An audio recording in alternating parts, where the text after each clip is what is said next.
जय श्री कृष्ण। नमस्कार दोस्तों, स्वागत है आप सभी का हमारे चैनल भक्ति ज्ञान में। दोस्तों, आज मैं आपको श्रीमद् भागवत महापुराण की कथा का श्रवण करा रहा हूँ, जिसमें वर्णन करेंगे श्री कपिल देव जी का जन्म।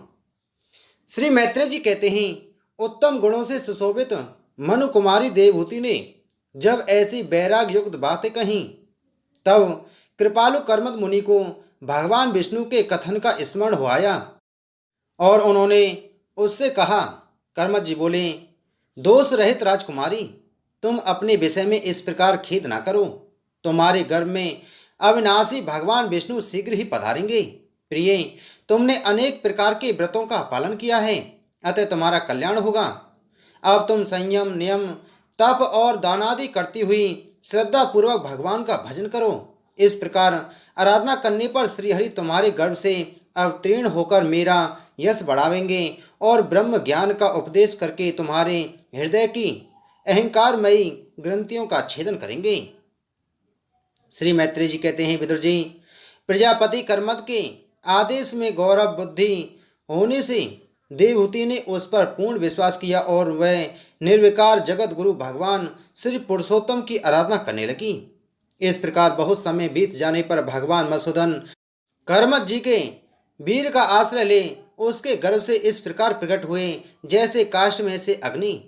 उस समय आकाश में मेघ जल बरसाते हुए गरज गरज कर बाजे बजाने लगे, गंधर्वगण गान करने लगे और अप्सराएं आनंदित होकर नाचने लगी।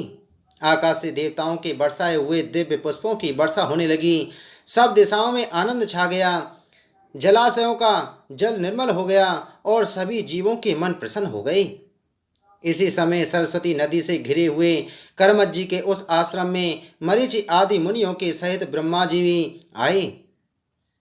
शत्रुदमन विदुर जी, स्वतः सिद्ध ज्ञान से संपन्न अजन्मा ब्रह्मा जी को यह मालूम हो गया था कि साक्षात पर ब्रह्म भगवान विष्णु साक्ष्य शास्त्र का उपदेश करने के लिए अपने विशुद्ध तत्व में अंश से अवतीर्ण हुए हैं।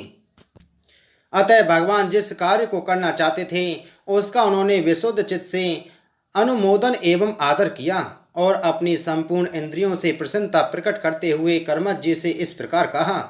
श्री ब्रह्मा जी ने कहा, प्रिय कर्मद, तुम दूसरों को मान देने वाले हो। तुमने मेरा सम्मान करते हुए जो मेरी आज्ञा का पालन किया है, इससे तुम्हारे द्वारा निष्कपट भाव से मेरी पूजा संपन्न हुई है।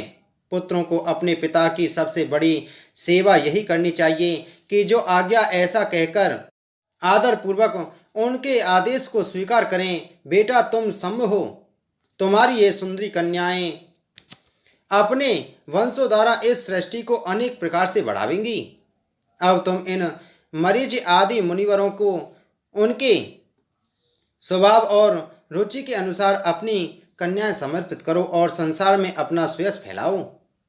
मुने, मैं जानता हूँ जो संपूर्ण प्राणियों की निधि है, उनके अभीष्ट मनोरथ पूर्ण करने वाले हैं। वे आदि पुरुष श्री नारायण ही अपनी योग माया से कपिल के रूप में अवतीर्ण हुए हैं। फिर देवहूति से बोले, राजकुमारी, सुनहरे बाल कमल जैसे विशाल नेत्र और कमलांकित चरण कमलों वाले शिशु के रूप में कैटवासुर को मारने वाले साक्षात श्री हरि ने ही ज्ञान विज्ञान द्वारा कर्मों की वासनाओं का मूलोच्छेदन करने के लिए तेरे घर में प्रवेश किया है। ये अविज्ञा जनित मोह की ग्रंथियों को काटकर पृथ्वी में स्वच्छंद विचरेंगे। ये सिद्ध गणों के स्वामी और सांख्याचार्यों के भी माननीय होंगे। लोक में तेरी कीर्ति का विस्तार करेंगे और कपिल नाम से विख्यात होंगे। श्री मैत्रेय जी कहते हैं, विदुर जी, जगत की सृष्टि करने वाले ब्रह्मा जी उन दोनों को इस प्रकार आश्वासन देकर नारद और सनकादि को साथ ले हंस पर चढ़कर ब्रह्मलोक को चले गए। ब्रह्मा जी के चले जाने पर कर्मठ जी ने उनके आज्ञानुसार मरीचि आदि प्रजापतियों के साथ अपनी कन्याओं का विधि पूर्वक विवाह कर दिया। उन्होंने अपनी कला नाम की कन्या मरीचि को अनुसुआ, अत्रि को श्रद्धा, अंगरा को और अवेरभु पुलस्त को समर्पित की। पुलह को अनेक अनुरूप गति नाम की कन्या दी। क्रतु के साथ परम साध्वी प्रिया का विवाह किया। भृगु जी को ख्याति और वशिष्ठ जी को अरुंधति समर्पित की। अथर्वा ऋषि को शांति नाम की कन्या दी, जिससे यज्ञ कर्म का विस्तार किया जाता है। कर्मज जी ने उन विवाहित ऋषियों का उनकी पत्नियों के सहित खूब सत्कार किया। विदुर जी, इस प्रकार विवाह हो जाने पर वे सब ऋषि कर्मज जी की आज्ञा ले अति आनंद पूर्वक अपने अपने आश्रमों को चले गए। कर्मज जी ने देखा कि उनके यहाँ साक्षात देवादिदेव श्री हरि ने ही अवतार लिया है, तो वे एकांत में उनके पास गए और उन्हें प्रणाम करके इस प्रकार कहने लगे, अहो, अपने पाप कर्मों के कारण इस दुखमय संसार में नाना प्रकार से पीड़ित होते हुए पुरुषों पर देवगण तो बहुत काल बीतने पर प्रसन्न होते हैं, किंतु जिनके स्वरूप को योगी जन अनेकों जन्मों के साधन से सिद्ध हुई सुदृढ़ समाधि के द्वारा एकांत में देखने का प्रयत्न करते हैं, अपने भक्तों की रक्षा करने वाले वे ही श्रीहरि हम विषय लोलुपों के द्वारा होने वाली अपनी अवज्ञा का कुछ भी विचार न कर आज हमारे घर अवतीर्ण हुए हैं। आप वास्तव में अपने भक्तों का मान बढ़ाने वाले हैं। आपने अपने वचनों को सत्य करने और सांख्य योग का उपदेश करने के लिए ही मेरे यहाँ अवतार लिया है। भगवान, आप प्राकृत रूप से ही रहते हैं। आपके जो चतुर्भुज आदि अलौकिक रूप हैं वे ही आपके योग्य हैं, तथा जो मनुष्य सदस्य रूप आपके भक्तों को प्रिय लगते हैं वे भी आपको रुचिकर प्रतीत होते हैं। आपका पाद पीठ तत्व ज्ञान की इच्छा से विद्वानों द्वारा सर्वदा वंदनीय है, तथा आप ऐश्वर्य वैराग्य यश मान वीर और श्री इन छयों ऐश्वर्यों से पूर्ण हैं। मैं आपकी शरण में हूँ। भगवान, आप परब्रह्म हैं। सारी शक्तियाँ आपके अधीन हैं। प्रकृति, पुरुष, महतत्व, काल, त्रिविध, अहंकार, समस्त लोक एवं लोकपालों के रूप में आप ही प्रकट हैं, तथा आप सर्वज्ञ परमात्मा ही इस सारे प्रपंच को चेतन शक्ति के द्वारा अपने में लीन कर लेते हैं। अतः इन सबसे परे भी आप ही हैं। मैं आप भगवान कपिल की शरण लेता हूँ। प्रभु, आपकी कृपा से मैं तीनों ऋणों से मुक्त हो गया हूँ और मेरे सभी मनोरथ पूर्ण हो चुके हैं। अब मैं संन्यास मार्ग को ग्रहण कर आपका चिंतन करते हुए शोक रहित होकर विचरूंगा। आप समस्त प्रजाओं के स्वामी हैं, अतएव इसके लिए मैं आपकी आज्ञा चाहता हूँ। श्री भगवान ने कहा, मुनि, वैदिक और लौकिक सभी कर्मों में संसार के लिए मेरा कथन ही प्रमाण है।